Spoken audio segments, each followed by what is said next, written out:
12મી પંચવર્ષીય યોજનાનું આ પ્રથમ બજેટ છે. એનાથી સંકેત મળતો હોય છે કે રાજ્ય આગામી દિવસોમાં કઈ દિશામાં જવાનું છે. ગયા 50 વર્ષનું આયોજન 2,30,000 કરોડનું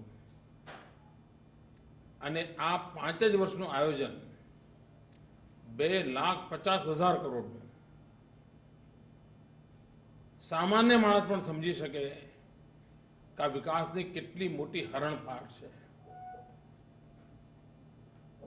આ બજેટ આંકડાકીય રીતે આર્થિક સદ્ધરતાની દ્રષ્ટિથી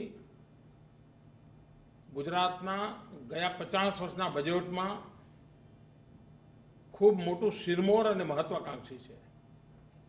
પણ તેનાથી મહત્વની બાબત આ છે કે ઇન્ક્લુઝિવ ગ્રોથ શબ્દ વારંવાર વપરાય છે, પણ ઇન્ક્લુઝિવ ગ્રોથ માટેનું દર્શન શું હોય, દિશા શું હોય, એના માટેનું બજેટ કેવું હોય, એ ગુજરાતના બજેટમાંથી એની રૂપરેખા સ્પષ્ટ બને છે.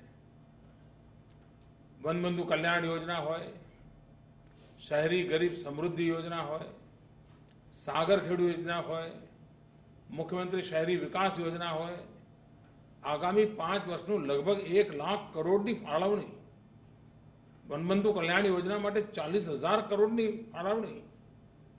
આ બાબતો જ બતાવે છે કે વંચિતોના વિકાસ માટે, ગરીબોના કલ્યાણ માટે આ બજેટમાં કેટલો બધો અવકાશ રહ્યો છે. ગુજરાતે કૃષિ ક્ષેત્રે કમાલ કરી છે.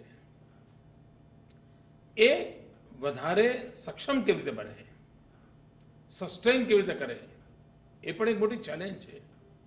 અને તેથી ગુજરાતે આ વખતે ખેડૂતલક્ષી બજેટ બનાવ્યું છે, ગ્રામીણલક્ષી બજેટ બનાવ્યું છે. અને ક્વોલિટી ઓફ લાઈફ ચેન્જ કરવી હોય તો માતાઓ બહેનોના જીવનમાં બદલાવ આવે એની વ્યવસ્થા કરવી પડે. ભવિષ્ય સુધારવું હોય તો યુવાનો પર ધ્યાન કેન્દ્રિત કરવું પડે.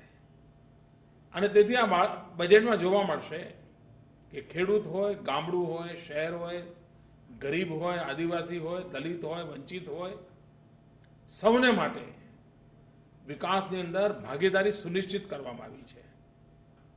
આ એવું બજેટ છે કે જેમાં જેવું બજેટ પાસ થયા બીજા જ દિવસે સરકારના કોઈ વિભાગને શું કરવું એની મૂંઝવણ નહીં હોય. એટલી સ્પષ્ટ સુરેખ બજેટ છે.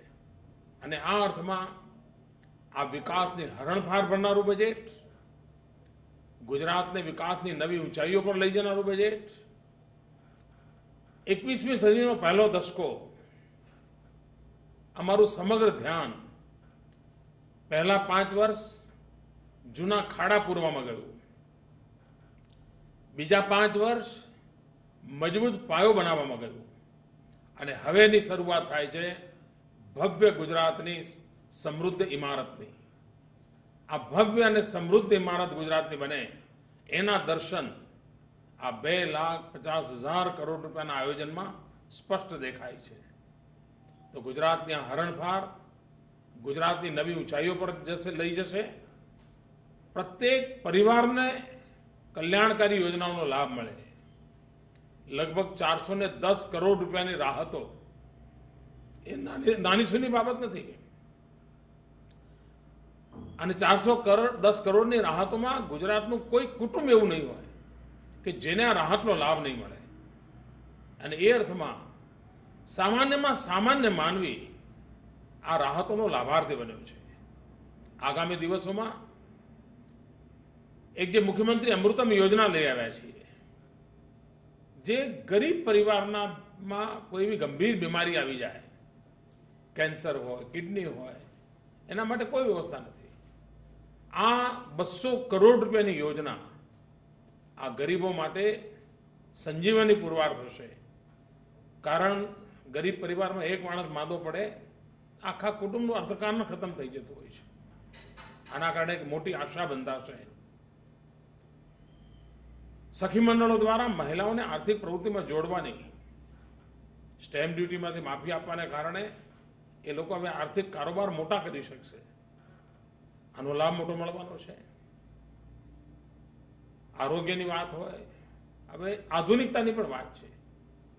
ગુજરાતના નવજવાનો ટેકનો સેવી બને, કોમ્પ્યુટર અને ઇન્ફોર્મેશન ટેકનોલોજી ઘેર ઘેર પહોંચે. આપણે સ્કોપનું એક આંદોલન ચલાવીને અંગ્રેજી શીખતા શીખવાડ્યા હતા. હવે આપણે ઇલેક્ટ્રોનિક મેન પાવર, એમ્પાવર એવી એક નવતર યોજના લઈ આવ્યા છે. અને દરેક તાલુકામાં ઓછામાં ઓછા 1000 યુવાનો જે કોમ્પ્યુટર અને ટેકનોલોજીના જાણકાર બને, અને એના માટે લોક ભાગીદારીથી મોટું એક શિક્ષણનું અભિયાન ચલાવવા માંગીએ છીએ. અને તેથી ગુજરાતમાં ઘેર ઘેર વિકાસની અંદર ટેકનોલોજીનો ઉપયોગ થાય એવું એક મહત્વાકાંક્ષી આયોજન આમાં જોવા મળે છે. તો આની અંદર એક દીર્ઘદ્રષ્ટિ પડશે આ બજેટની વ્યવસ્થામાં.